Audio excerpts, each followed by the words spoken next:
What's going on, guys? Just right here back to my channel, and tonight was okay. It was a okay show for the WWE World Rumble. There was two matches that were short, was Bray Wyatt versus LA Knight, and they pitch dark black match and stuff, and the World Women's Championship Bianca Belair versus Alexa Bliss was short, so yeah, they probably would want to hurry up because of the women's World match and Kevin Owens and Roman versus Kevin Owens for the undisputed championship belts and stuff. So yeah. Anyways, it was okay, but not great. But but I heard some people couldn't see over there where they're at with the Royal Rumble during the Bray Wyatt versus LA Knight match and stuff, and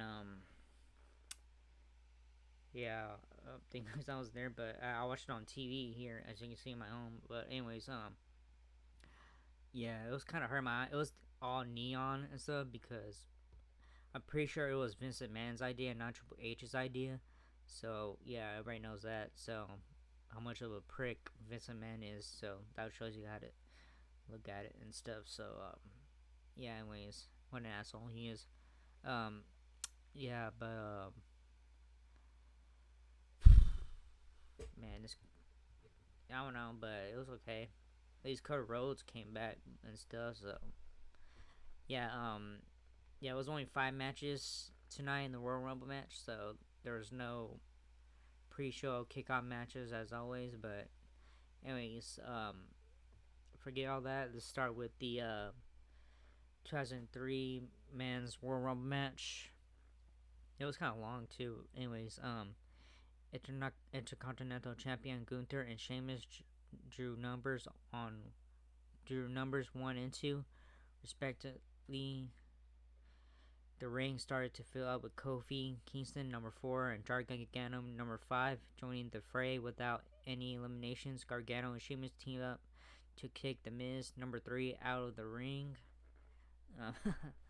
Yeah, anyways, Xavier Woods entered at number 6, giving the New Day a serious edge against the Field, the reigning NXT Tag Team Champions. Laid out the competition before teasing a one-on-one fight. Gunther knocked out Kofi Kingston over the ropes to set up what appeared to be set up for a classic Royal Rumble spot. Unfortunately, Kingston appeared to hit a commentator's chair too hard and hit the floor. This marks the second consecutive year that his planned spot went wrong. Yeah. I thought he was going to do a trick, like always, but that didn't happen this time again, twice. Two-time Rumble winner Brock Lesnar made his entrance at number 12 and clean house. He exceeded 30 career eliminations by tossing out Santos Escobar, Angelo Dawkins, and Chad Gable.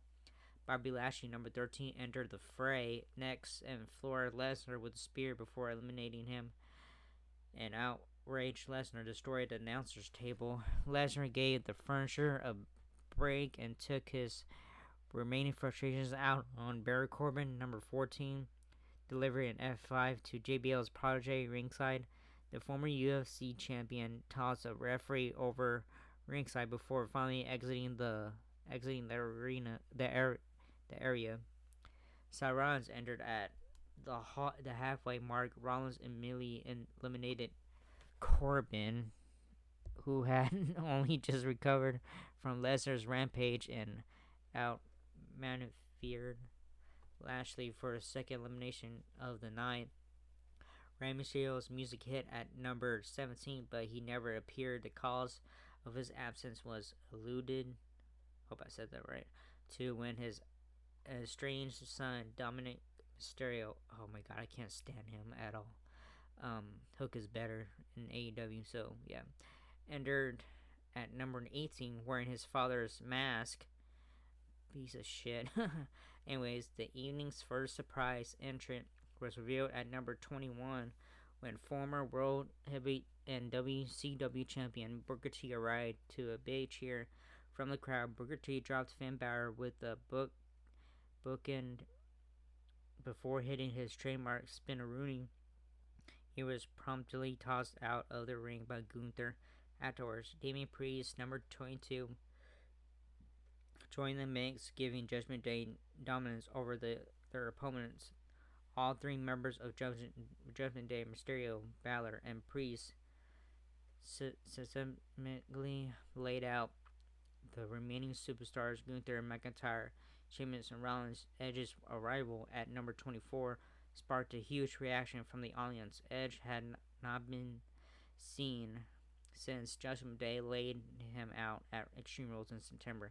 He immediately went toe-to-toe with the trio, the faction he led before being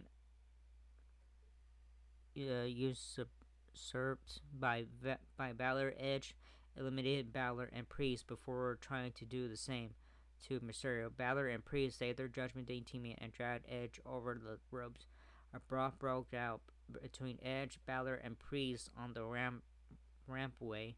Edge was getting the better of the exchanges before Rhea Ripley blindsided him. Beth Phoenix, a former champion, and Edge's wife, came to his rescue. Logan Paul, oh my god, entered at number 29, squashing rumors of Stone Cold Steve Austin, Dwayne The Rock Johnson, or Sami Zayn would appear in the match. A quartet of WWE superstars stomped on Paul in the center of the ring. Upon entry, Paul had a brief moment of success, hitting Ricochet with an impressive buckshot lariat. A unique moment saw Paul and Ricochet springboard from opposite sides of the ring and hit each other mid-air with the clotheslines. The long-awaited return of Cody Rhodes came to fruition. I don't know how you say it. As he drew number 30, it marked Rhodes' first appearance in 8 months after wrestling Rollins in a Hell in a Cell match with the terribly torn pectoral muscle. Rhodes and Rollins faced off in the final four of the match. Paul, who had been sidelined ringside, snuck back in and eliminated Rollins. The social media star gave the old WrestleMania sign a point before eating a crossroads and getting tossed from the match. That match came down to Rhodes and Gunther, the latter of whom set the record for the longest time in a traditional Royal Rumble match, surpassing Rey Mysterio, who lasted 62 minutes and 10:06. The two fought back and forth for an extended period of time, with Rhodes finally hitting a crossroads and eliminating Gunther. Rhodes will now fight for the undisputed WWE Universal Championship at WrestleMania 39. It says right here, it was a middle of Road Rumble. The right man won. It was refreshing change to see the two superstars Gunther side, blah blah blah, blah blah blah. So yeah, Cody Rhodes won the men's Royal Rumble match and going to WrestleMania 39, which is Hollywood. So it was okay match, but it wasn't great. But at least Cody Rhodes won. So yeah, that was my pick. So I mean, I'm wearing a Cody Rhodes shirt, but it's from AEW. So whatever. All right. Second match. Bray Wyatt versus LA Knight, pitch black match. Not the best match because we've been waiting for Bray Wyatt for the last 2 years and stuff, and yeah, so this was his first match since then. So yeah, I don't know. But anyways, Wyatt arrived for his first televised match in more than 2 years, sporting a new look, black eye makeup, and horror movie eye contacts. The lights in the arena cut out, revealing a glow-in-the-dark theme to the match. The action quickly spilled to the outside as Wyatt pursued and punished Knight. Wyatt attempted to suplex Knight over the barricade onto steel steps, but Knight escaped and drove Wyatt through the announcer's table with an elbow drop. Wyatt dusted himself off and pursued Knight inside the ring. Knight swung with a glow-in-the-dark candlestick, but ran directly into Sister Abigail for the finish. Wyatt, now sporting a mask, chased Knight around the arena. Post-match, Knight repeatedly clobbered Wyatt with the candlestick shots that registered no effect. Knight's attempts to flee were futile. Wyatt finally snatched him and choked him out with the mandible claw by the stage. The mysterious Uncle Howdy emerged on an elevated platform and launched himself down onto Knight. Fire erupted and the unusual segment ended with Wyatt's cast of characters watching on. Yeah, the Firefly Funhouse, the characters showed up, so you could barely see. They were like in top. First off, you could barely see Howdy because it was very dark and stuff, and after that, you could barely see the Firefly Funhouse characters too. So I was like this. I was like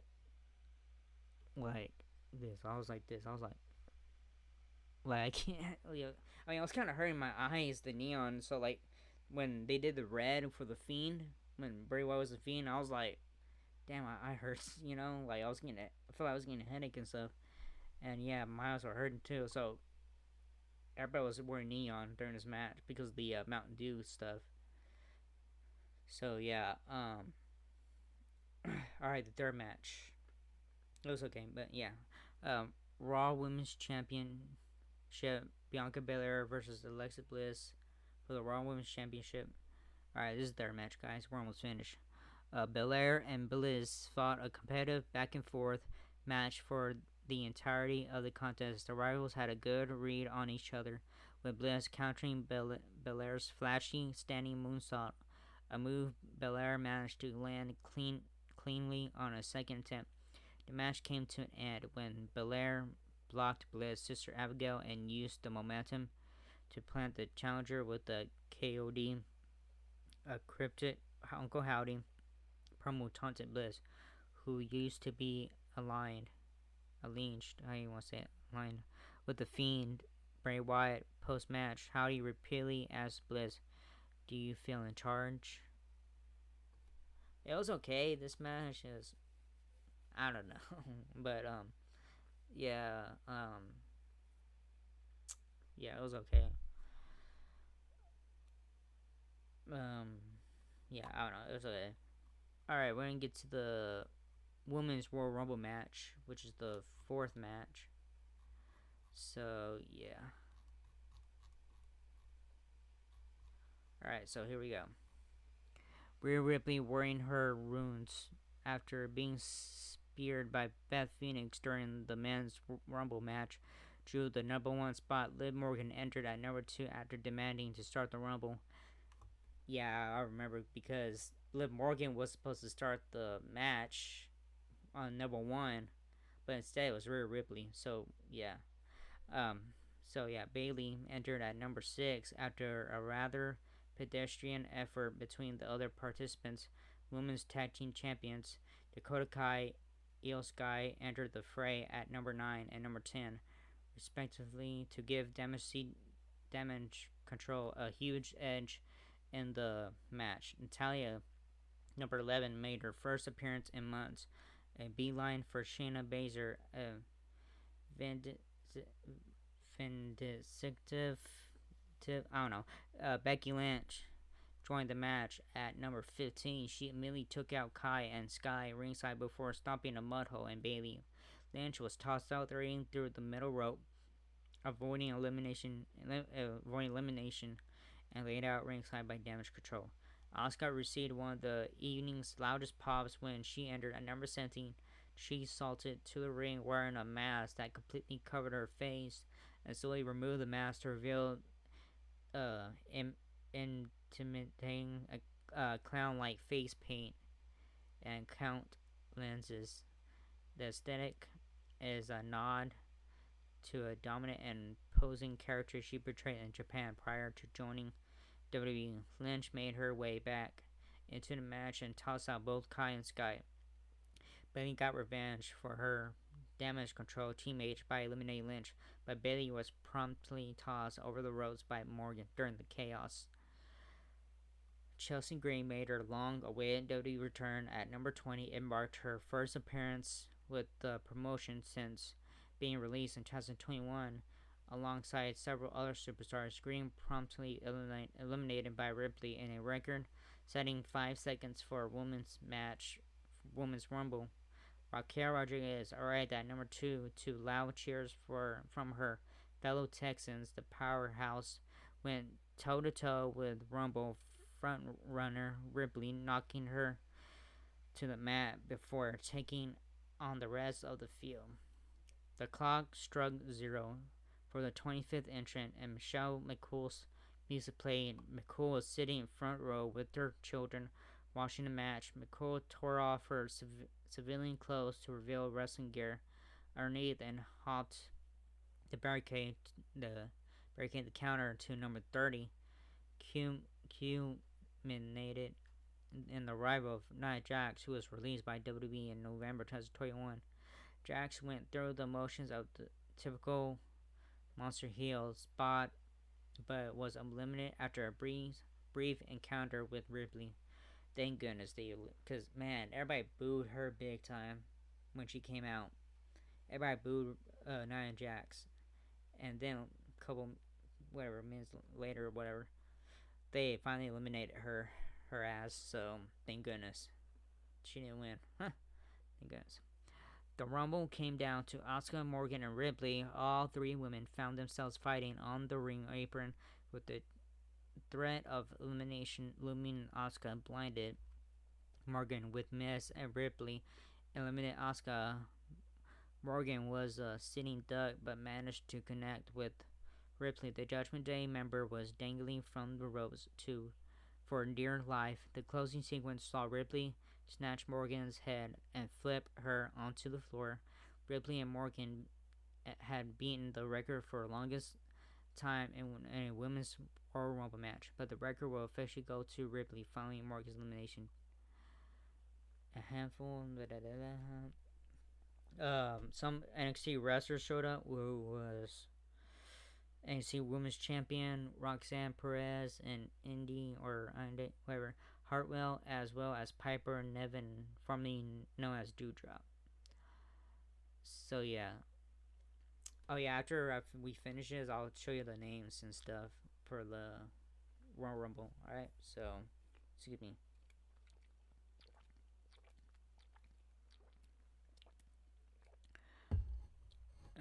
So here we go. So yeah, Ripley won the women's the women's Royal Rumble match. So thank goodness, because she deserves it, because she barely got everything, But yeah, she finally won it. Okay, we're gonna. This was a good match. This is the main event, guys. The main event. So here we go. This is the 5th match. So yeah, here we go. Undisputed WWE Universal Championship. Roman Reigns versus Kevin Owens. Owens and Reigns mirrored each other during the introduction, sitting atop opposite corners of the ring. Owens took an early lead after a filling out period. He crushed Reigns with a running senton and corner bomb. Owens then turned his attention to Zayn and Paul Heyman ringside, giving them the crotch chop. The champion and challenger exchanged momentum inside and outside of the ring.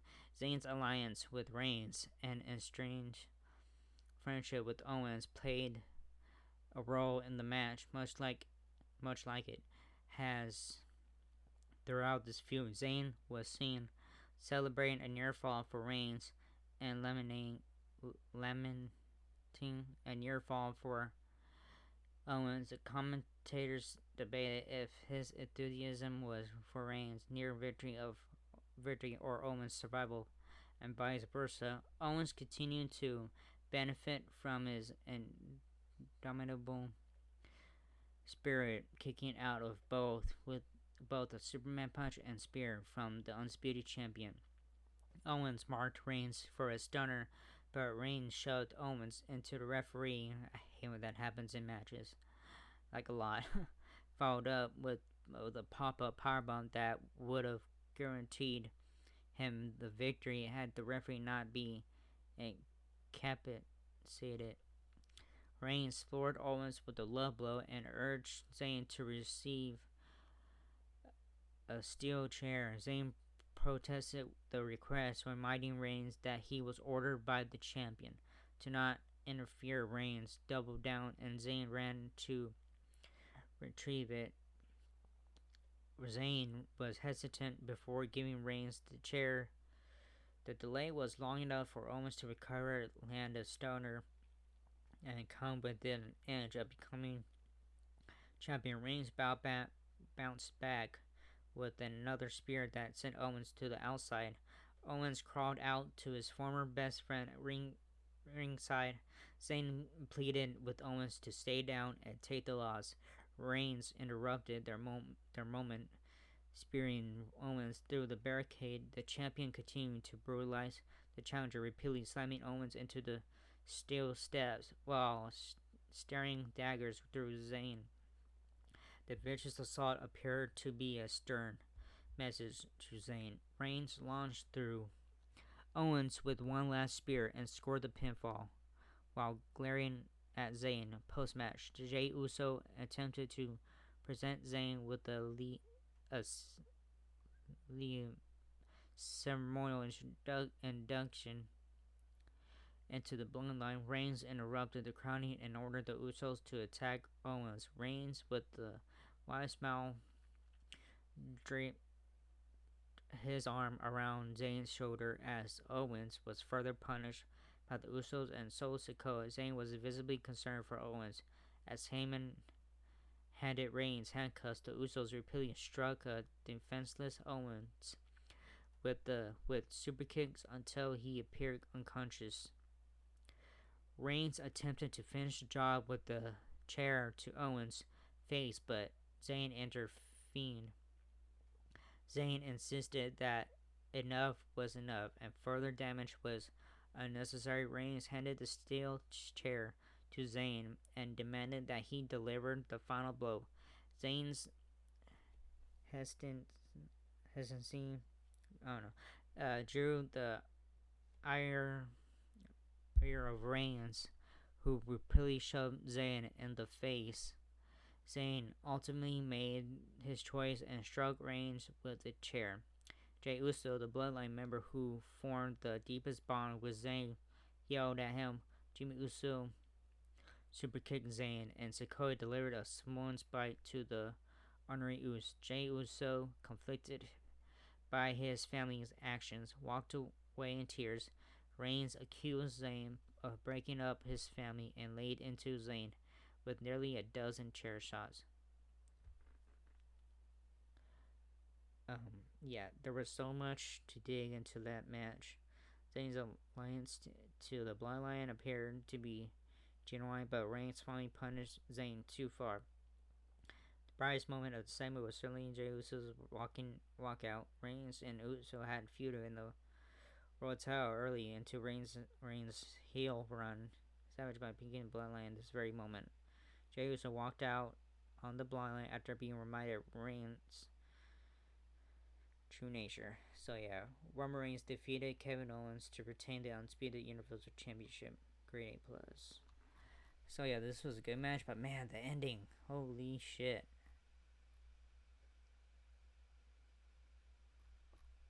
It was just the ending of it, man, like, shit. Oh yeah, go ahead and do the names in the Royal Rumble match.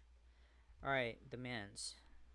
Number 1, Gunther. Number 2, Sheamus. Number 3, The Miz. Number 4, Kofi Kingston. Number 5, Johnny Gargano. Number 6, Xavier Woods. Number 7, Karrion Kross. Number 8, Chad Gable. Number 9, Drew McIntyre. Number 10, Santos Escobar. Number 11, Angelo Dawkins. Number 12, Brock Lesnar. Number 13, Bobby Lashley. Number 14, Baron Corbin. Number 15, Seth Rollins. Number 16, Otis. Number 17, used to be Rey Mysterio. Balor, Edge too.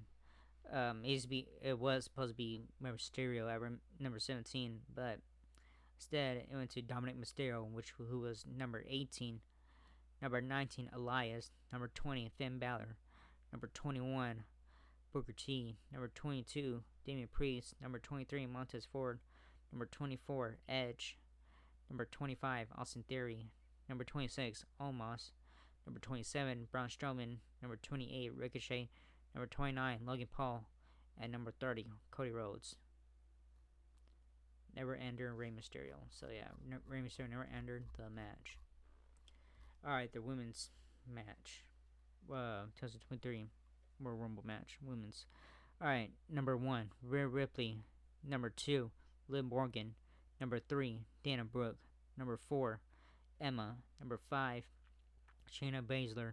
Number 6, Bayley. Number 7, B-Fab. Number 8, Roxanne Perez. Number 9, Dakota Kai. Number 10, Io Sky. Number 11, Natalia. Number 12, Candice LeRae. Number 13, Zoe Stark. Number 14, Xia Li. Number 15, Becky Lynch. Number 16, Tegan Knox. Number 17, Asuka. Number 18, Piper Niven. Number 19, Tamina. Number 20, Chelsea Green. Number 21, Zelina Vega. Number 22, Raquel Rodriguez. Number 23, Mitchin. Hope I said that right. Number 24, Lacey Evans. Number 25, Michelle McCool. Number 26, Indy Hartwell. Number 27, Sonya Deville. Number 28, Shotzi. Number 29, Nikki Cross. Number 30, Nia Jax. Yeah, Rhea Ripley winner. Alright, that was a lot. Yeah, that was crazy, that ending, man. Holy shit. There was a concert in the before during the show, but it was alright. But I don't care about rock country music. I care about country music itself, but not the modern today's music. So yeah, it was not good. At least Pat McAfee showed up at the beginning of the show before the men's Royal Rumble match started. So yeah, thank goodness he came back and stuff. But it was good. Yeah. Anyways, man, it was crazy, that ending. Man, it was like, it's almost like you're watching a sad movie and stuff, you know. But man, that was crazy. Anyways, that was it. Yes. Yeah, that was good and stuff. Well, it was okay, the show, but it wasn't that great. But what are you gonna do? Vince McMahon sucks and stuff. So yeah, that was it. Hope you guys have a good night, or you guys could watch this in the morning or whatever. But if you like this video or not, whatever, just like and subscribe or favorite, whatever. And I see you all in the next video. Laters.